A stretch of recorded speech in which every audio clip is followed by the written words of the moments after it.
এই যে উঁচু উঁচু পাতাবিহীন গাছগুলো দেখা যাচ্ছে, এগুলোকে বলা হয় বাওবাব গাছ। এই গাছগুলো কিন্তু খুব ইকোনমিক্যালি ইম্পর্ট্যান্ট এবং বিভিন্ন খাবার, জুস এবং স্মুদিতে এগুলো ব্যবহার করা হয়। ফলগুলো বেশ বড় বড় হয়, গাছেই শুকোয়। এগুলো হারভেস্ট করার পর পাউডার করে ব্যবহার করা হয়। ফলগুলো একটু টকটক অ্যাসিডিক খেতে হয়। এটা ভিটামিন সি, ফাইবার এবং অ্যান্টিঅক্সিডেন্টে ভরপুর হয়। একে আফ্রিকাস আইকনিক ট্রি অফ লাইফ বলা হয়। আর এই যে নিচে কাঁটার ঝোপগুলো দেখা যাচ্ছে, এগুলোকে বলা হয় অ্যাগেভ। এগুলো বেশিরভাগ ন্যাচারালি গ্রো করে অথবা এগুলোকে কাল্টিভেটও করা হয়। দেখে মনে হচ্ছে এখানে কাল্টিভেট করা হয়েছে।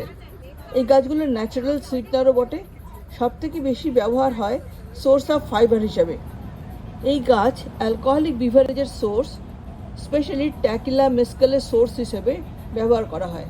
এর থেকে দড়ি স্পেশালি তৈরি হয় এবং কাগজও তৈরি হয়। এছাড়াও ট্র্যাডিশনাল সিস্টেম অফ মেডিসিনে এটাকে হজম ঠিক করতে, উন্ড সারাতে মানে ক্ষত সারাতে এবং ইনফ্লামেশন কমাতে ব্যবহার করা হয়।